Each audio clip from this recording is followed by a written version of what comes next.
Thank you.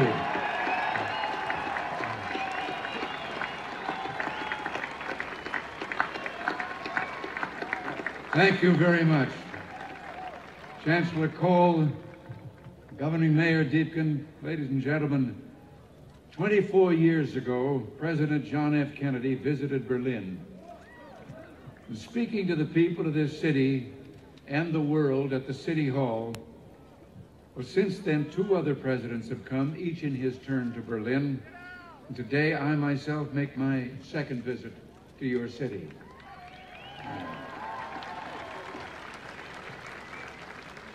We come to Berlin, we American presidents, because it's our duty to speak in this place of freedom. But I must confess, we're drawn here by other things as well, by the feeling of history in this city, more than 500 years older than our own nation, by the beauty of the Grunwald and the Tiergarten, most of all, by your courage and determination.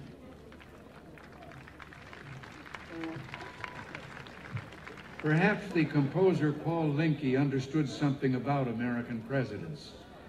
You see, like so many presidents before me, I come here today because wherever I go, whatever I do, ich hab noch keinen Koffer in Berlin.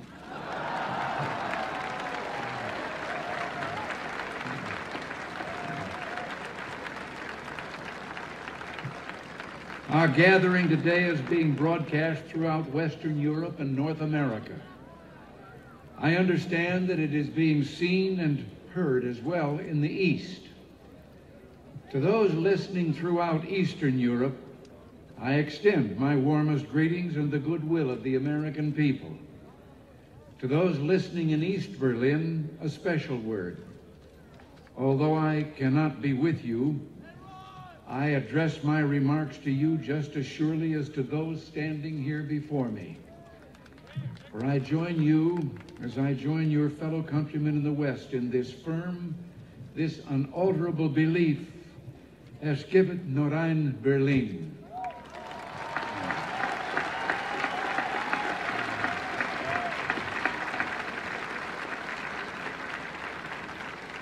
Behind me stands a wall that encircles the free sectors of this city, part of a vast system of barriers that divides the entire continent of Europe. From the Baltic south, those barriers cut across Germany in a gash of barbed wire, concrete, dog runs, and guard towers. Farther south, there may be no visible, no obvious wall, but there remain armed guards and checkpoints all the same. Still a restriction on the right to travel. Still an instrument to impose upon ordinary men and women the will of a totalitarian state. Yet it is here in Berlin where the wall emerges most clearly.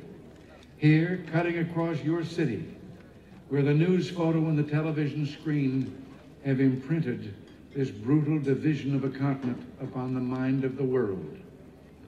Standing before the Brandenburg gate, every man is a German, separated from his fellow men.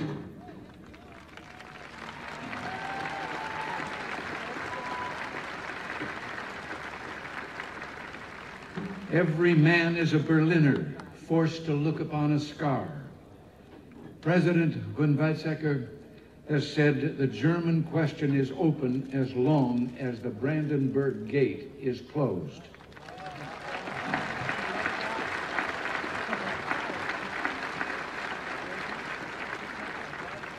Today I say, as long as this gate is closed, as long as this scar of a wall is permitted to stand, it is not the German question alone that remains open, but the question of freedom for all mankind.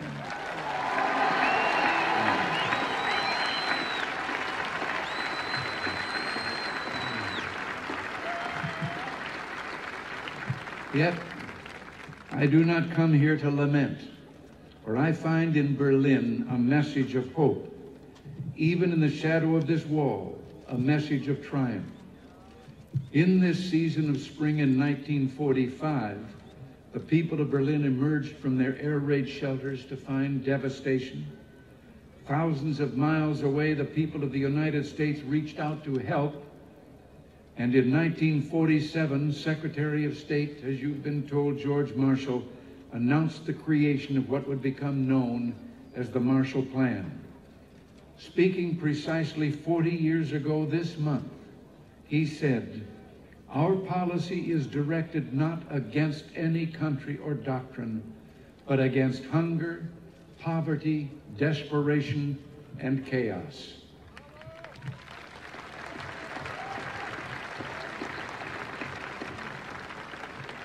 In the Reichstag a few moments ago, I saw a display commemorating this 40th anniversary of the Marshall Plan. I was struck by the sign on a burnt-out, gutted structure that was being rebuilt.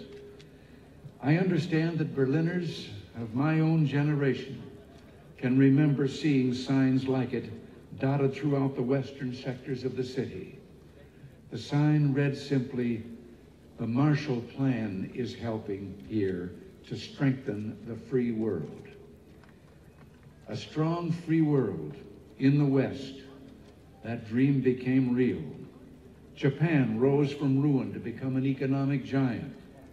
Italy, France, Belgium, virtually every nation in Western Europe saw political and economic rebirth. The European Community was founded. In West Germany and here in Berlin, there took place an economic miracle. The Wirtschaftswunder. Adenauer, Erhard, Reuter, and other leaders understood the practical importance of liberty, that just as truth can flourish only when the journalist is given freedom of speech, so prosperity can come about only when the farmer and businessmen enjoy economic freedom. The German leaders reduced tariffs, expanded free trade, lowered taxes. From 1950 to 1960 alone, the standard of living in West Germany and Berlin doubled. Where 4 decades ago there was rubble, today in West Berlin there is the greatest industrial output of any city in Germany. Busy office blocks, fine homes and apartments, proud avenues and the spreading lawns of parkland. Where a city's culture seemed to have been destroyed, today there are 2 great universities, orchestras and an opera, countless theaters and museums. Where there was want, today there's abundance, food, clothing, automobiles, the wonderful goods of the Kudamm.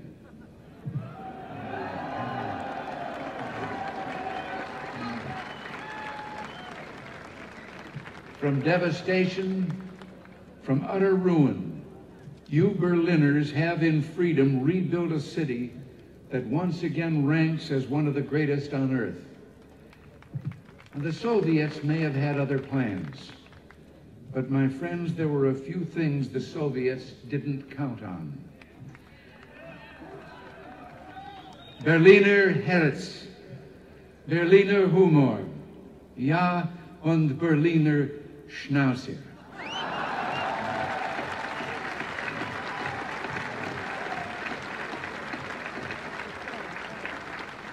In the 1950s, Khrushchev predicted, "We will bury you."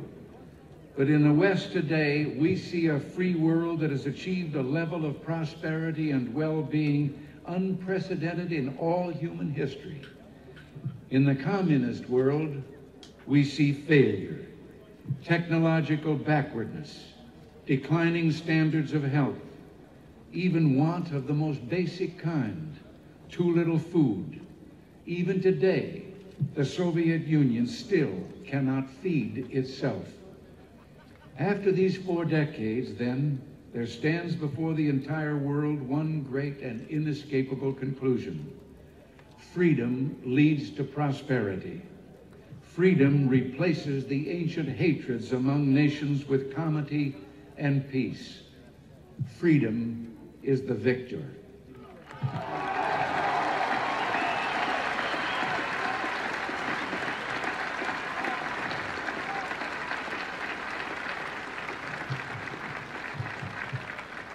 And now the Soviets themselves may, in a limited way, be coming to understand the importance of freedom. We hear much from Moscow about a new policy of reform and openness. Some political prisoners have been released. Certain foreign news broadcasts are no longer being jammed. Some economic enterprises have been permitted to operate with greater freedom from state control. Are these the beginnings of profound changes in the Soviet state, or are they token gestures intended to raise false hopes in the West or to strengthen the Soviet system without changing it? We welcome change and openness, for we believe that freedom and security go together, that the advance of human liberty can only strengthen the cause of world peace. There is one sign the Soviets can make that would be unmistakable, that would advance dramatically the cause of freedom and peace. General Secretary Gorbachev, if you seek peace, if you seek prosperity for the Soviet Union and Eastern Europe, if you seek liberalization, come here to this gate. Mr. Gorbachev, open this gate.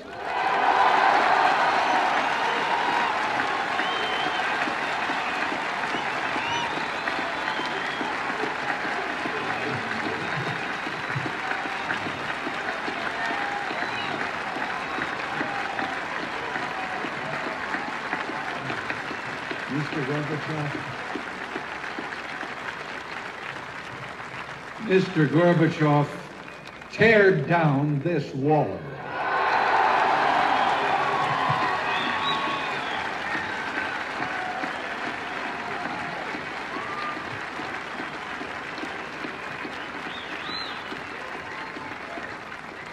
I understand the fear of war and the pain of division that afflict this continent, and I pledge to you my country's efforts to help overcome these burdens.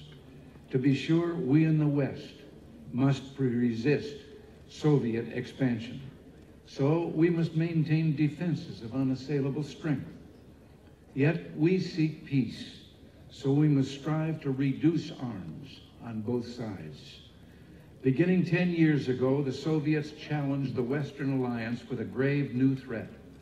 Hundreds of new and more deadly SS-20 nuclear missiles, capable of striking every capital in Europe. The Western Alliance responded by committing itself to a counter-deployment. Unless the Soviets agreed to negotiate a better solution, namely the elimination of such weapons on both sides, for many months, the Soviets refused to bargain in earnestness. As the alliance in turn prepared to go forward with its counter-deployment, there were difficult days of protests, like those during my 1982 visit to this city. And the Soviets later walked away from the table. But through it all, the alliance held firm. And I invite those who protested then, I invite those who protest today to mark this fact. Because we remained strong, the Soviets came back to the table.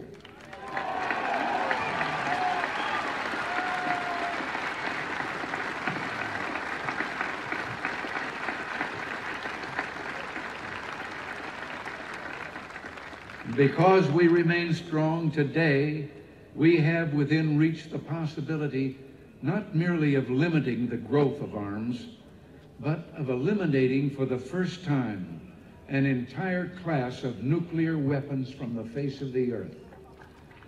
As I speak, NATO ministers are meeting in Iceland to review the progress of our proposals for eliminating these weapons. At the talks in Geneva, we have also proposed deep cuts in strategic offensive weapons. And the Western allies have likewise made far-reaching proposals to reduce the danger of conventional war and to place a total ban on chemical weapons. While we pursue these arms reductions, I pledge to you that we will maintain the capacity to deter Soviet aggression at any level at which it might occur.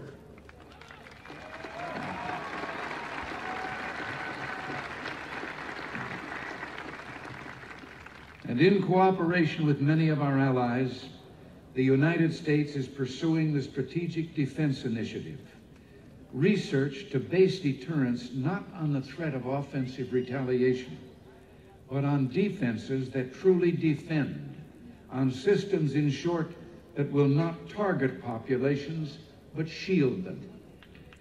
By these means, we seek to increase the safety of Europe and all the world. But we must remember a crucial fact.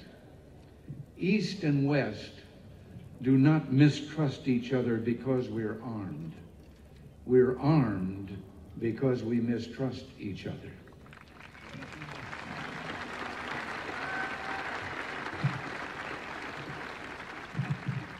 And our differences are not about weapons, but about liberty. When President Kennedy spoke at the City Hall those 24 years ago, freedom was encircled. Berlin was under siege. And today, despite all the pressures upon this city, Berlin stands secure in its liberty, and freedom itself is transforming the globe. In the Philippines, in South and Central America, democracy has been given a rebirth. Throughout the Pacific, free markets are working miracle after miracle of economic growth. In the industrialized nations, a technological revolution is taking place, a revolution marked by rapid, dramatic advances in computers and telecommunications. In Europe, only one nation, and those it controls, refuse to join the community of freedom. Yet in this age of redoubled economic growth, of information and innovation, the Soviet Union faces a choice. It must make fundamental changes, or it will become obsolete.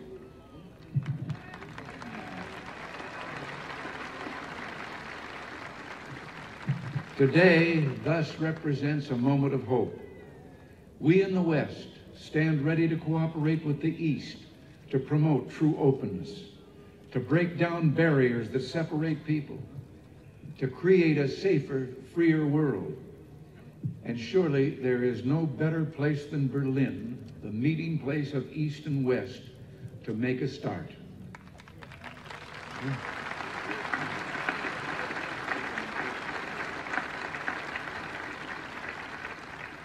Free people of Berlin, today as in the past, the United States stands for the strict observance and full implementation of all parts of the Four-Power Agreement of 1971.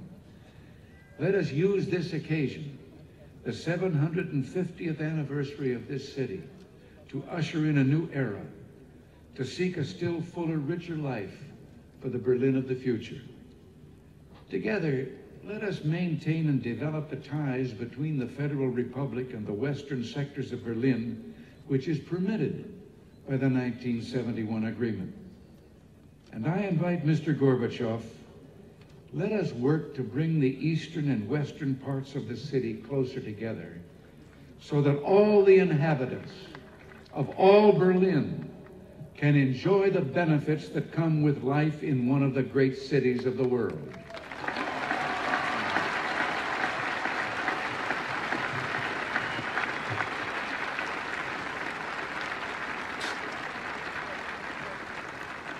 To open Berlin still further to all Europe, East and West, let us expand the vital air access to this city, finding ways of making commercial air service to Berlin more convenient, more comfortable, and more economical. We look to the day when West Berlin can become one of the chief aviation hubs in all Central Europe. With our French and British partners, the United States is prepared to help bring international meetings to Berlin. It would be only fitting for Berlin to serve as the site of United Nations meetings, or world conferences on human rights and arms control, or other issues that call for international cooperation.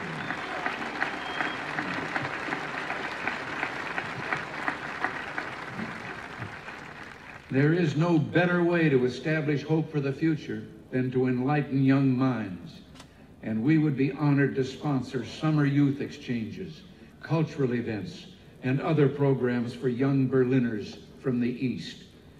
Our French and British friends, I'm certain, will do the same. And it's my hope that an authority can be found in East Berlin to sponsor visits from young people of the Western sectors.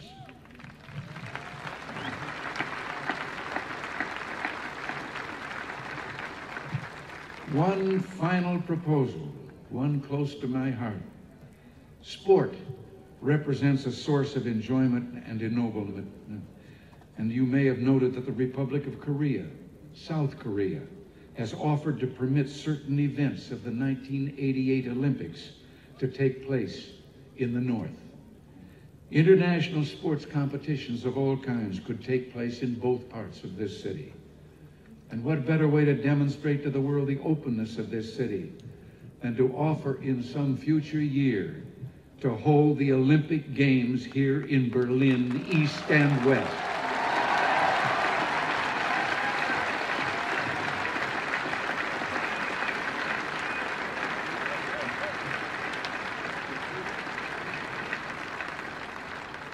In these 4 decades, as I have said, you Berliners have built a great city. You've done so in spite of threats, the Soviet attempts to impose the Eastmark, the blockade. Today, the city thrives in spite of the challenges implicit in the very presence of this wall. What keeps you here? Certainly, there's a great deal to be said for your fortitude, for your defiant courage, but I believe there's something deeper. Something that involves Berlin's whole look and feel and way of life. Not mere sentiment. No one could live long in Berlin without being completely disabused of illusions. Something instead that has seen the difficulties of life in Berlin but chose to accept them. That continues to build this good and proud city in contrast to a surrounding totalitarian presence that refuses to release human energies or aspirations. Something that speaks with a powerful voice of affirmation, that says yes to this city, yes to the future, yes to freedom. In a word, I would submit that what keeps you in Berlin is love.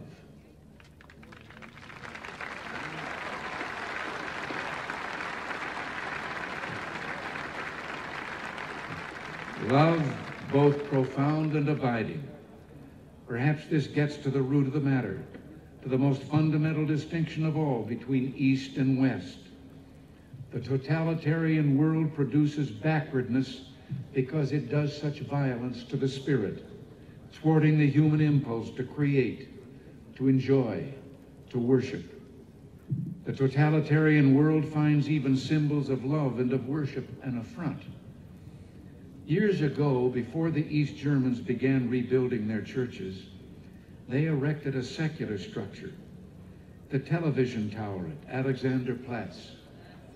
Virtually ever since, the authorities have been working to correct what they view as the tower's one major flaw, treating the glass sphere at the top with paints and chemicals of every kind.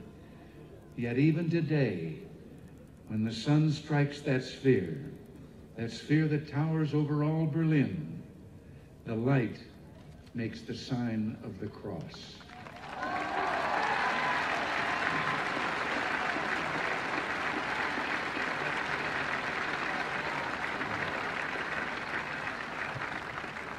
There in Berlin, like the city itself, symbols of love, symbols of worship cannot be suppressed.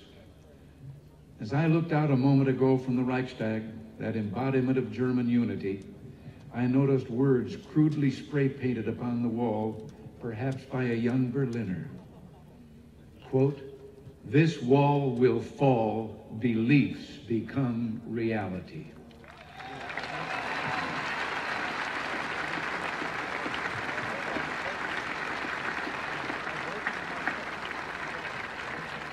Yes, across Europe this wall will fall, for it cannot withstand faith. It cannot withstand truth. The wall cannot withstand freedom.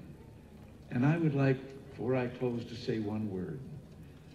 I have read and I have been questioned since I've been here about certain demonstrations against my coming.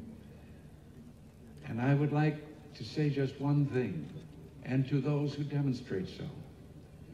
I wonder if they have ever asked themselves that if they should have the kind of government they apparently seek, no one would ever be able to do what they're doing again.